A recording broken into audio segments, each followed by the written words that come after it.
In 1964, Granada Television brought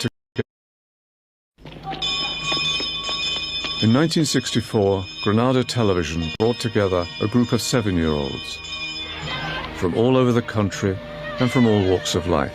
I'm going to work in Woolworths. I read the Financial Times. They talked about their dreams, their ambitions, and their fears for the future. Everything flew up in the air. It all landed on my head. For nearly half a century, in a unique, groundbreaking series of films, we have followed their lives every 7 years. They are now 56. Sometimes we go and play nicely with the boys, and sometimes we go and argue with the boys. Sue grew up in the East End of London. I don't think I'd get married too early. I'd like to have a full life first. Marriage just means a different thing to me. I've still got my ideals about marriage. I don't know what it's all about.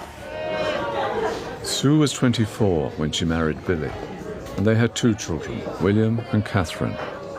I think that to get married young, there must be things that you miss. You must miss that crucial stage of being yourself, because the minute you get married, you're no longer a single being, you're a partnership, and that should be the idea behind it. By the time Sue was 35, she was divorced.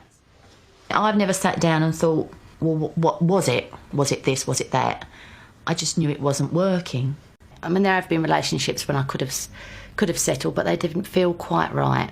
So I've always come away and pulled away and just waited until the right one come along, if they ever do. At 42, when we filmed Sue in the karaoke bar, she brought Glenn along to watch her sing. We've just met and things are going well, but now obviously things are going very well. Well, we've been engaged now for about 14 years. I've not beaten any records, but it's quite a long time, isn't it? Yeah. Come on in. Jesse, come on.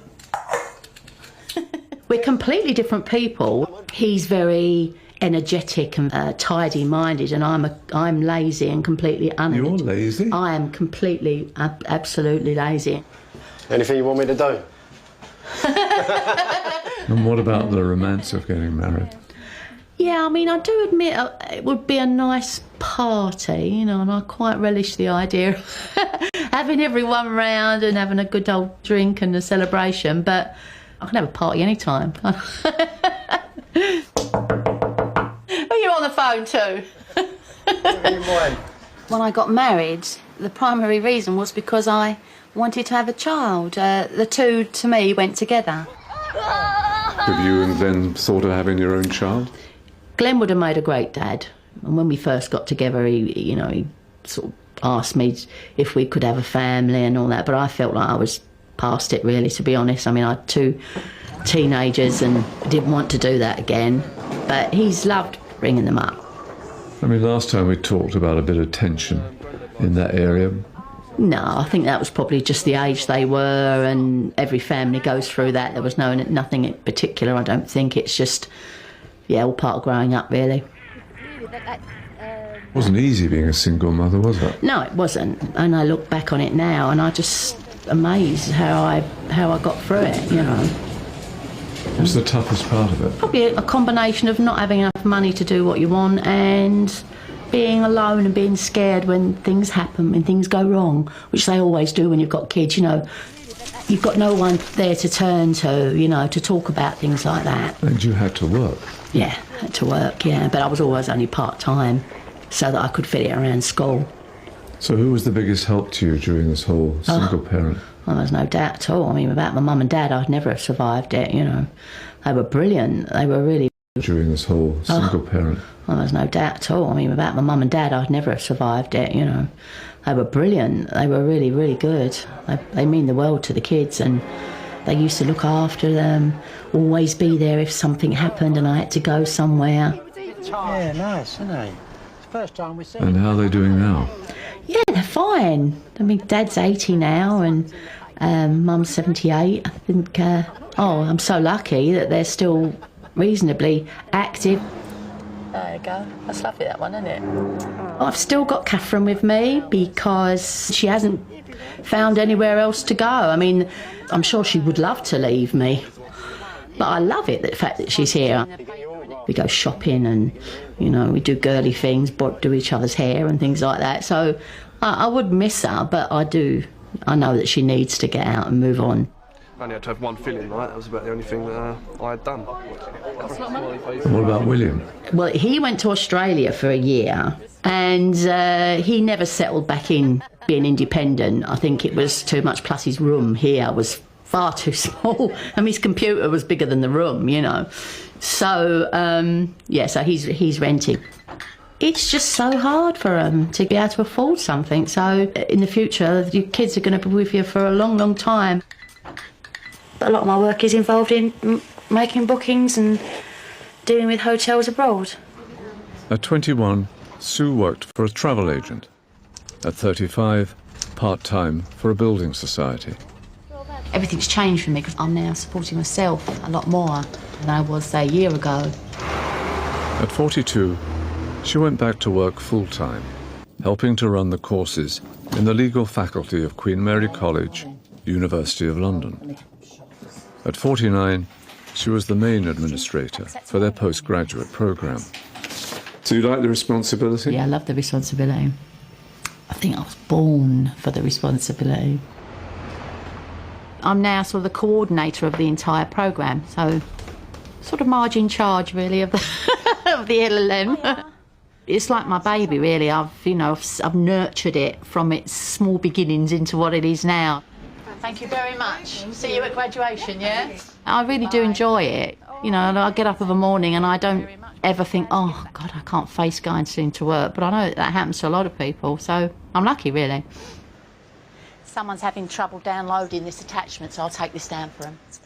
So you've got a lot of responsibility. Is there stress attached to it? Sometimes. I mean, some parts of the year are busier than others and you've got deadlines to meet. But then, in a way, that's good because it keeps you on your toes, you know.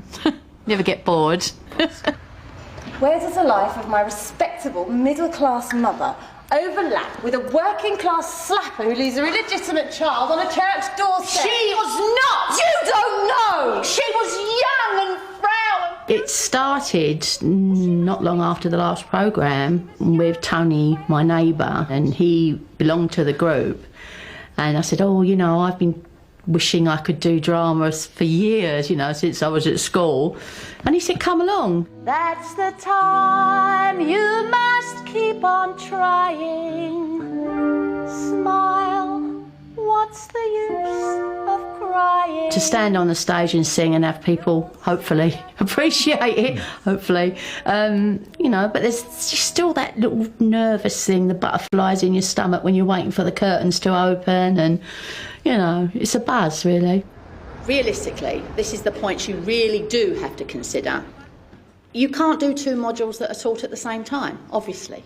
You know, it's physical. When I get on the stage to speak to 500 students, now some people would find that very daunting, but I actually don't, because I think if you know they can never ask you something you don't know the answer to, then I think that helps build your confidence, and I'm not exactly shy, am I? It always takes one, you see. Once you get one, then other people tend to ask. But you never went to university, and now you're right in the middle of a huge university machine. I suppose I should count my blessings that I'm actually in a university, having not done it myself, yeah. Looking at it, do you wish you had had that opportunity? Just not really. It's the same as anything, you know. Why look back and say, I wish I did this or I wish I'd done that? I've had a good career. At least I'll have my own home, which is a new thing for my family, because my mum and dad are obviously still in council place. I'll never be a rich pensioner. I'll never be able to travel the world once I retire, I'm afraid. But as long as I can keep the house warm and we can feed ourselves, I think that'll be fine.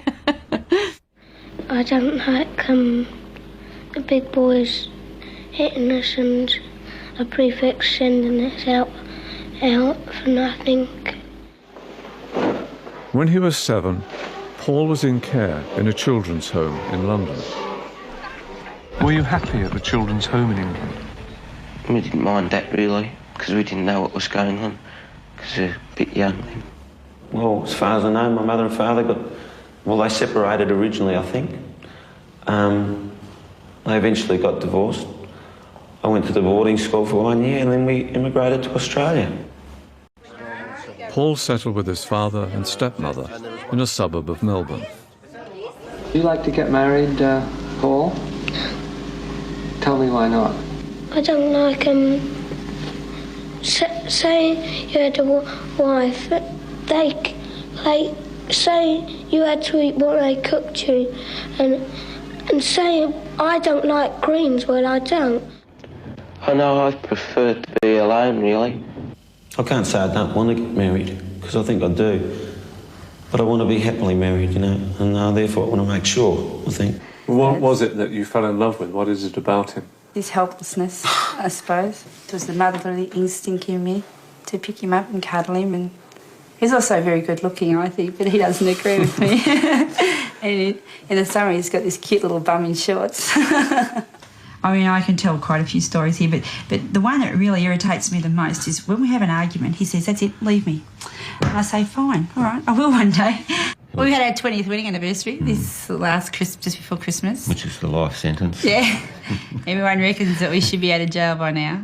To a certain extent, we started thinking, well, do we really know each other now? Because you just get in the humdrum of going to work, coming back home, running kids here and there, and I don't think you mean to, but you probably stop thinking about each other a lot. You know, it's still the last person you want to see at night before you go to sleep and the first person you want to see when you wake up. Do you still like to cuddle and love and all that sort of stuff? Yeah, but not in public. No. Yes. But is the chemistry still there? Yes. You don't sound sure. Well, we like to keep it private. I had to wait for the answer. I find it hard to express emotion most of the time. Although I'm getting on top of that, worn out, you know. I mean, just a simple thing to say to sort of Susan, you know, I love you, something like that. I mean, I can tell you about it, but I really haven't been able to say it freely to Sue, you know. It's a bit hard to talk about. I did end up having to get a bit of help, and it wasn't directly due to our relationship. It started at work, unfortunately, which brought my self-esteem down, which tended to affect everything else. I know the lack of confidence is there. It still applies to me, but I don't dwell on it. It's there and I have to put up with it. You know, I just think you take on a little bit more of each other's personality, because whenever I was decisive and I made a decision and say, well, look, let's do this, because, you know, Paul, not that he couldn't make the decision, but he had all these questions to ask, and I used to think, oh, stop asking questions. And I suppose now I start to question myself, well, maybe you should ask the questions. So it is that bit of living with the other personality. I was going to be a policeman, but I thought how hard it would be to join in. I was going to be a phys ed teacher, but one of the teachers told me that you had to get up into university. As a young man, Paul spent many years in the building trade and then moved on into factory work. Okay, the question was, Gracie Field sung, in the what? In the moonlight. It's a retirement village with independent living, and then it's got assisted living in the hostel, which is mainly where I work, which has got 6 letters. Gracie Field sang. They have their own laundry. It's a complete unit. They have their own lock-up garage. So there's a couple of parcels there that probably need delivering to one. And that's why Paul's there. I call him the man about the house at work, because he changes light globes, problems with their taps, they go and check it out, cleans the guttering, fixes squeaky doors or doors that are broken, because the village is now 25 years old, so the maintenance is starting to gather. How are you going up there, Paul? When the job came up, I said to Susan that if there was any problem at all with us working together, then I'd leave. But so far, we've found it really quite good. Hi, Lola, how are you? I'm good, Paul. How are you? I've probably always been a little bit more relaxed around older people, probably. I always liked older people as I was growing up, funny enough. By the time they were 28, Paul and Sue had 2 children, Katie and Robert. Katie did well at school and went on to university, the first person in her entire family ever to do so. Robert trained as a car mechanic. He met his wife Stacey when they were teenagers, and now they have 5 children. So there's Lucas, who is 9. Then there's Ryan, who's about to turn 7 at the end of this month. Then there's Hayley, who's just turned 5, and she'll start school in the new year. Then there's Shane, or better known as Shane-O, and he is 3 this week. He's the joker, I think, out of the lot of them. You know, if he does something and you laugh, he'll laugh with you, and he loves a joke. And then there's little Troy that's 12 weeks old. I look back at my grandmother and I've taken some wonderful lessons from her. Grandma made us all feel that we were her special number one. But I really think that that's the secret to being a grandparent, is to make every child feel that they have someone that they can relax with, be themselves with. Grandparents now have a really huge part to play in their parents' lives because the pressure's on them to work so much, and grandparents fill that hole of mum not being home every day. So, Stan, I've already made the frog in the ponds. Good. So there they are for the kiddies. Great. And your Rich likes fairy bread. I know. Let's get some spiders and snakes in there. Happy birthday, dear Shane. Happy birthday to you. It's a real struggle for them financially. But at the same time, you know, like all young kids, there's areas that we look at and go, well, we didn't have that. I've got 23 threepenny pieces, and I don't know how many halfpenny pieces I've got now. Oh, look, there's a whole stack of duckies over there. So neither of our kids have got credit cards. They don't live a credit life yet. I mean, they try and pay as they go, which is what we've always thought, and that's kept our head above water. We always felt if we were unemployed or out of work, if you own your house, you've got a huge buffer. And Robert's of the same belief. In their 20s, Paul and Sue sold up, bought an old van, and travelled across Australia. I think it brought us close together because, you know, we really got to know each other and we relied on each other so much. One of the most important things we ever did with our children was spend time with them, and particularly when you've got holidays. You know, go camping with them. Well, we went over to visit Katie because she was working up in the top end of Yorkshire on a community farm. We were missing her. We just don't want to tell her that. Well, they miss you when you're away. Do you miss them when you're away? I didn't miss them like, oh, God, I want to be around them, but I thought about them a lot and appreciated them a lot, which is probably good. So are the three of you getting on well? Yeah, most of the time. As long as we're not in the car, getting lost. They're atrocious in the car. But other than that, we're good. Yeah, no, it is good. Well, when we were in London, we went to Greenwich. It was built as a maritime retirement village almost for the sailors from the Napoleonic Wars. So that was all really interesting because we work in retirement villages. History painter Sir James Thornhill. And these buildings here were built before Australia was even discovered. So that's pretty amazing. Katie was in awe of it because in her degree she did art history, so she just loved it. What does university mean? Are you going to try and point your grandchildren into education, do you think? You want them to have a good education no matter what they do. Yeah. Better than you had, maybe. But that's my fault, really. I mean, I just didn't work hard enough, I guess. You hope the school systems have changed to encourage kids to go on, because one thing you can't take away from people is an education. I mean, the one thing my daughter's taught me is that it doesn't matter what you do, there's room for all of us. And, you know, even to the point if you don't work, you're still teaching us something. You know, you're teaching other people to care. How are you dealing with getting old? I don't think you really notice it. I mean, you still think you're the same. It's when when you try to do something physically too quickly and pull a muscle, that just reminds you that you're getting older.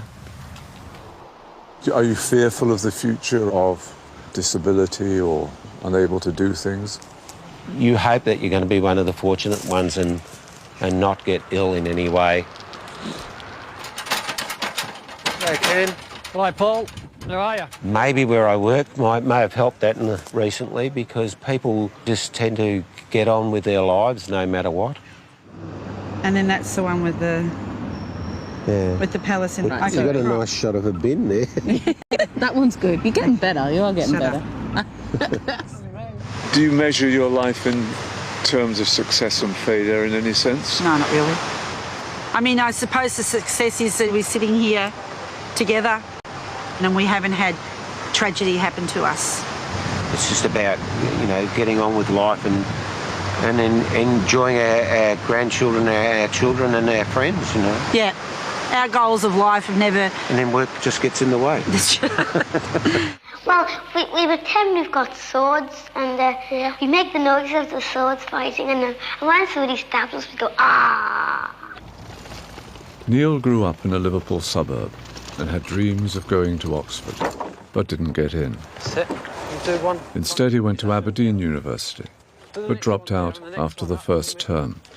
At 21, Neil was working on a building site and living in a squat. I would like to be somebody in a position of importance, and I've always thought this. But I don't think I'm the right sort of person to carry the responsibility for whatever it is. I always thought, well, I'd love to be, possibly even love to be in politics or something like this. At 28, we found Neil homeless, wandering around the west coast of Scotland. If the money runs out, well, then for a few days there's nowhere to go to. And that's all you can do. I simply have to find the warmest shed I can find. At 35, he was living in a council estate on the most northerly part of Britain, the Shetland Islands. And what would you like to be doing, say, in 7 years? I can think of all kinds of things I'd like to be doing. The real question is what am I likely to be doing? What are you likely to be doing? And that's a horrible question. I tend to think the most likely answer is that I'll be wandering homeless around the streets of London. But I just point out some of the considerable disadvantages. First of all, they are geographically... At 42, Neil had moved to London and was a Liberal Democrat on Hackney Council. While I was in Shetland, I felt very strongly that I should become involved in politics, simply because I felt I was not achieving anything in the ways I really wanted to. By 49, Neil had left London, moved to Cumbria in the northwest of England, and was a Liberal Democrat member of his local district council. Thank you, Chairman. Fairly simple. It was a committee decision, a majority decision. His own group on the establishment committee agreed with the decision. Councillor Hughes? Well, for Councillor Nine's information, Councillor Cook has reconsidered his the opinion he ventured at that meeting. Here we are in the centre of the ward I represent on the council. These are our public toilets. I can assure you that no more fierce battle has ever been fought, either on the playing fields or indeed on the battlefields of England, to save what might appear to be a comparatively insignificant local amenity. I mean, it sounds vaguely comic, but presumably it's not to you. But when you live in a small community, you become very proud, rightly, of the facilities here. And people are willing to play a part in helping to keep them going, but they don't want to be ignored. They don't want to be marginalised. My strength is being able to keep going, really. And my weakness is not being able to take any positive course of action. No formal education can prepare anybody for life. Just only life can prepare you for what comes. And sooner or later, you're going to have to cross certain barriers. There are a few things I would like to say. And the first thing to say is there's been tremendous goodwill towards the series. But I'm also aware that I'm not the only participant who wants to set the record straight in a number of ways. For so many millions of people, I'm here wearing my heart on my sleeve, and they think they know absolutely everything about me. I mean, there were countless people writing me saying, I know exactly how you feel. And actually, from those letters, I would say none of them, not a single one of them, knew exactly how I was feeling. Well, a great deal of respect for the Liberal Democrats, but I think that I won't vote for them this time because... Here in Cumbria, I'm really glad to be doing what I do, to be representing people at local political level. But in one sense, I'm doing that because it's the only way I've been able to make any money. I get a derisory amount of money for being a councillor. I do enjoy the work, but I've been completely unsuccessful in trying to find a paid career of any kind. I have always wanted to write as a career, and indeed have written huge amounts. And ironically, despite appearing in this programme so frequently, nobody has ever shown any serious interest in any of the work I do. And believe me, it's a great deal more important to me than anything I can say on a television screen. Even if somebody sent it back to me and said, well, read it and it's rubbish, actually, and that would be very demoralising, but at least some interaction would have taken place. There's hardly a day goes by when I don't write. That's a great gift, isn't it? It is, but it shouldn't be a sort of masturbation about which nobody else knows anything. Neil Hughes is the Liberal Democrat candidate. I and the Liberal Democrats want to see a just and fair society in which everyone... In 2006, I was invited to go to Australia to give a talk. And the chap who introduced me said, Neil is clearly such a profoundly motivated politician that we can all expect to see him as Prime Minister of the United Kingdom in the future. Now, this wasn't a joke. I assure you, he said this with absolute serious. Now, it was ludicrous, but this is how wildly skewed the perceptions have become. I mean, do you think I would really have been invited to Australia if they were aware that I was someone who lives on a few quid a week benefit and has as much chance of changing the future of the United Kingdom as, I don't know, someone who's serving a lifetime jail sentence?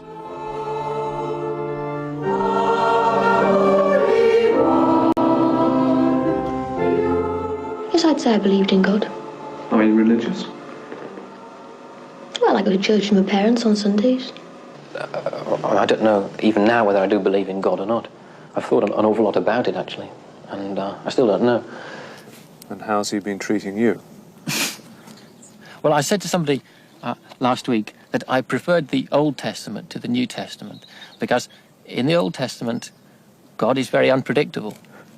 And that's, I think, how I've seen him in my life.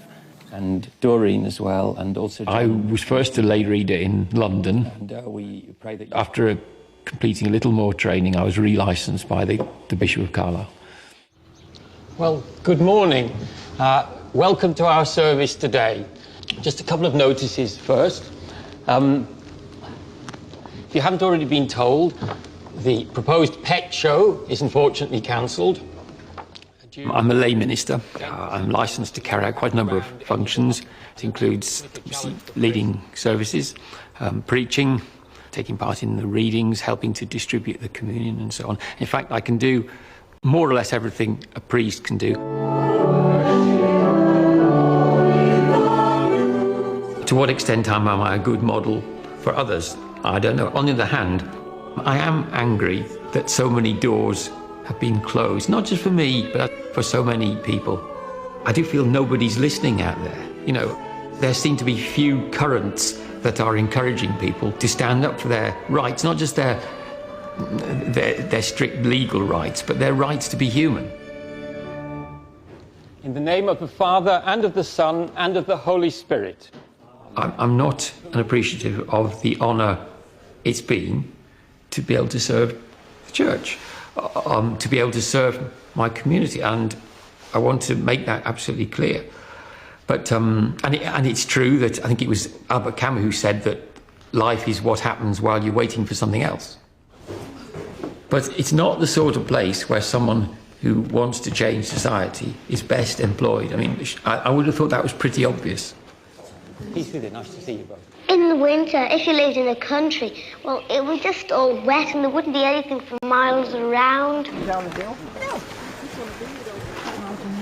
We're a very quiet village. There's always room for more activity and for more people being involved, but I think we do fairly well. There's a diversity of groups.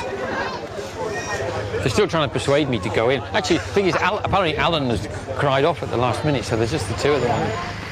I think it was Pascal, the great philosopher and mathematician, who said that if a man can live happily in his own living room most of his life, then he's achieved the utmost philosophical breakthrough. And philosophically speaking, that's true, but I can't. You only stick me in my living room for 1 hour on my own, and I want to be out doing something. I want to be out changing things. I have always had a nervous complaint. I had it since I was 16. It was responsible for my leaving university and for some of my difficulties with work. Do you worry about your sanity? Other people sometimes worry about it. Like who? As I said, I sometimes can be found behaving in an erratic fashion. I sometimes get very frustrated, very angry, for no apparent reason, for a reason which won't be apparent to other people around me. I don't see any way out. I thought of everything I possibly could. It seemed to me for a long time that getting a reliable job and a nice place to live would be the solution. Well, I haven't succeeded. I can't see any immediate future at all. Although there have been times in my life when I've been suicidal, that wasn't one of them. So there have been worse than what we saw? Yes, but it's not for this programme to expose my private feelings, and yet many people feel it has, ultimately. Although this time round I've been far more candid than I perhaps ever have in the past. My formal contact with the psychiatric establishment belongs mostly to my mid and later teens and a short period of my early 20s. But I soon came to the opinion that I could help myself far better than those who were purporting to help me. But I was aware even then that a lot of the therapeutic technique is about leading people to exactly this conclusion, if it's done well. So I'm not going down the line of criticising the medical establishment. But did you refuse to go into any sort of treatment? No, I did have contact. But then you discontinued it? Yes. Do you still think that was wise? Yes.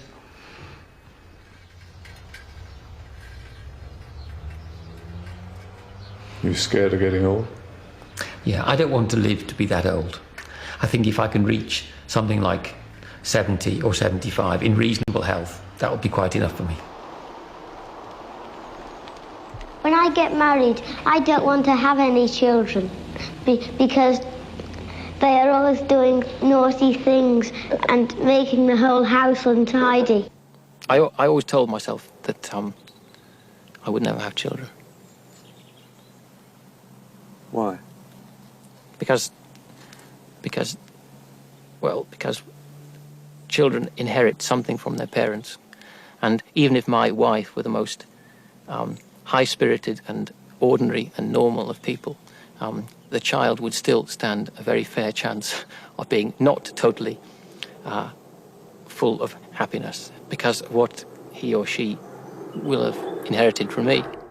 Have you ever really had a romantic, emotional relationship? Well, I've had several, but the fact that I'm living alone still obviously betrays the fact that none of them has endured. Is there a reason for that? Relationships always involve two people. But a string of failures, does that tell us something? Well, I'm sure it does. Any fool can see that. I'm not saying you're a fool. And what does it tell us? It tells you what you like. It tells you that I haven't been successful in relationships. It may tell you that I'm intolerant, but more likely it tells you that I don't have the capacity for making a relationship work. But I must stress again that it does take two. I have never walked out of any relationship with anybody. It sounds like ghostly coloured people. Can you think of a purple person with red eyes and yellow feet? And you can't really think about what they really look like.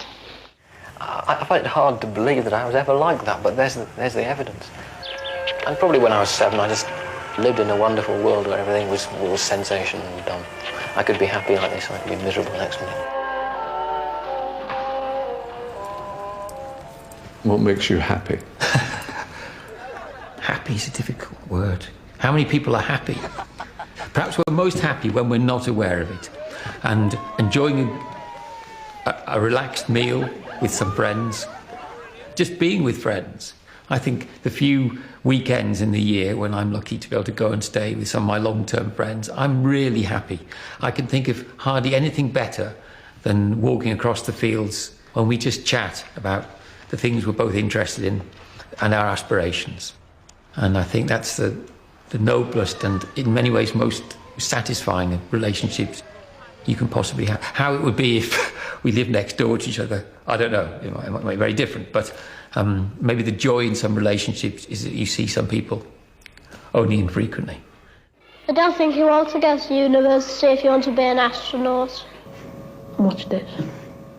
Peter and Neil were childhood friends growing up in Liverpool. Peter went to a comprehensive school and went on to get a history degree from London University. I would like to think that democracy is here to stay. Perhaps we haven't got full democracy. In fact, we probably haven't. It's a pretty good system. Are you surprised by the way England's being governed? I'm not surprised with the people who govern it at the moment, no. Why? I've even stopped being amazed. Why? Why? Well, I don't want to get dragged into party politics, you know, but basically this is the most incompetent, uncaring bloody show we've ever had. After 28 Up, Peter decided not to continue in the film. Why did you pull out? I pulled out because of the responses and the reactions that my participation drew in the weeks afterwards, particularly in the tabloid press. They decided they were going to portray me as the angry young red in Thatcher's England. Well, it's just a principle, you know, that's all there is to it.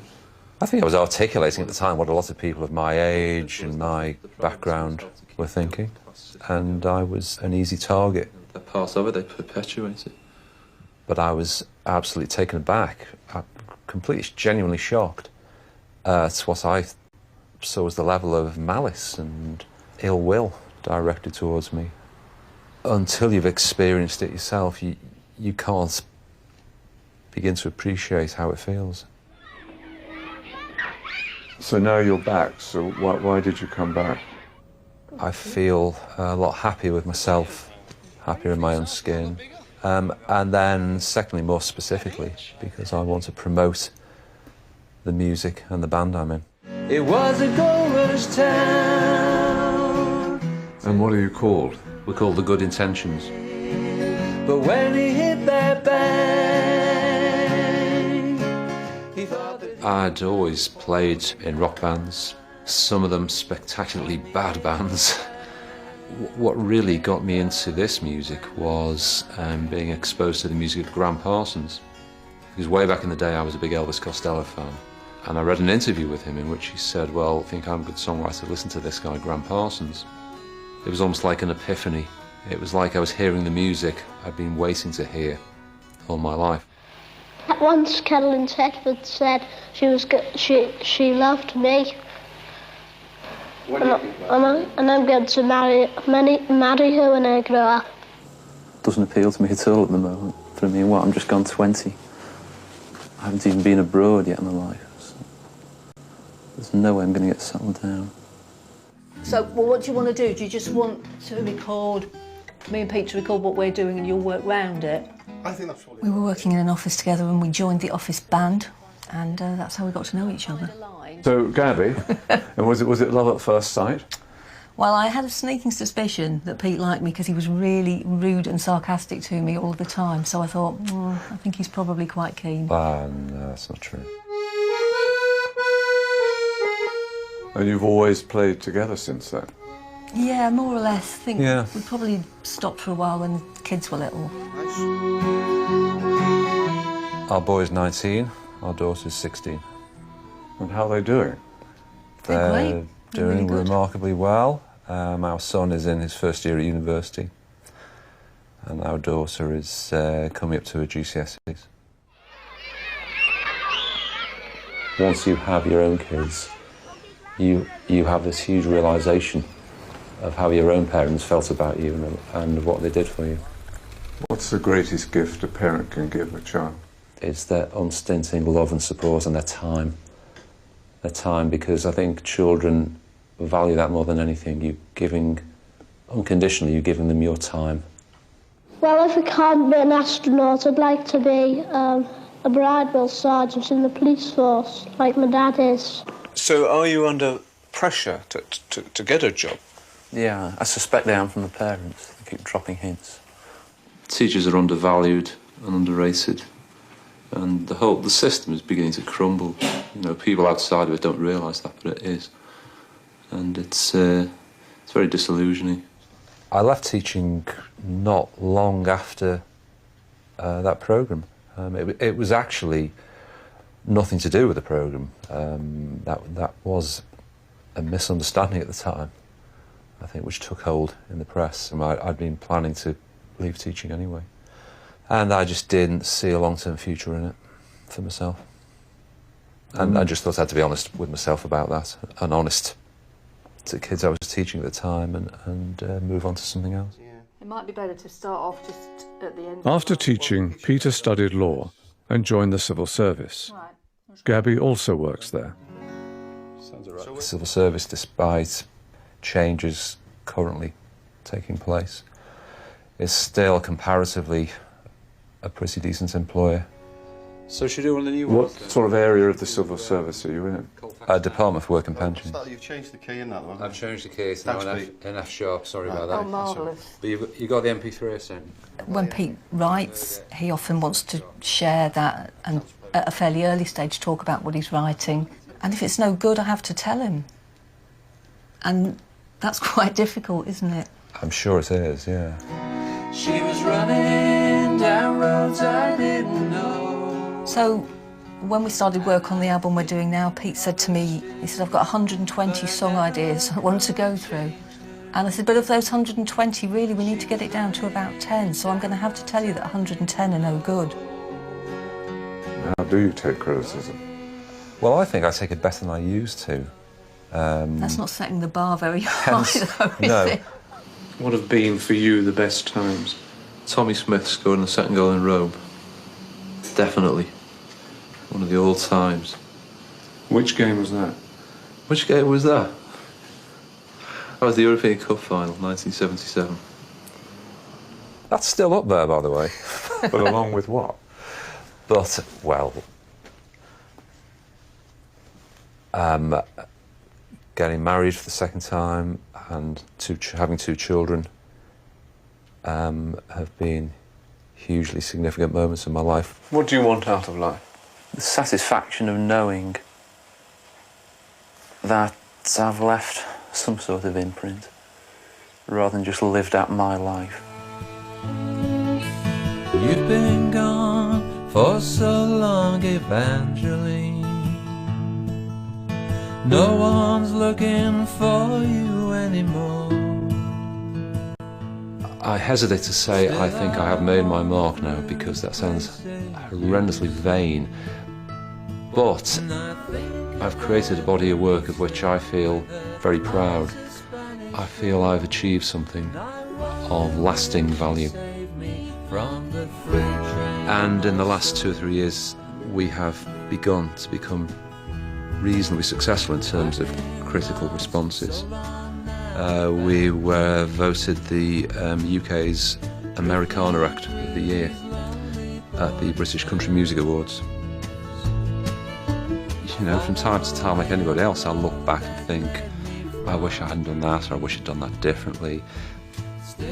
But I don't think really life is there to be regretted.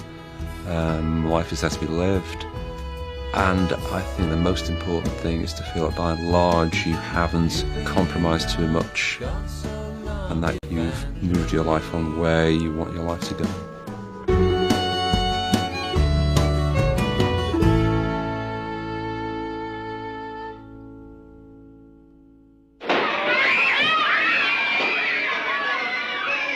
And what about the other children? Where are they now? What are they doing? I would like to get married when I grow up. I mean, I know that's not possible to be happy all the time, but as much of the time that was possible. When I grow up, I'd like to find out all about the moon and all that. It would seem really ridiculous to any of my friends who watch this if I said, Christ, aren't I a great success? Look at me. When I get married, I'd like to have 2 children. Oh, I don't like babies. I feel like binding when there's already a fight. I think I admire people with great determination. You know, like people who just come up from nothing.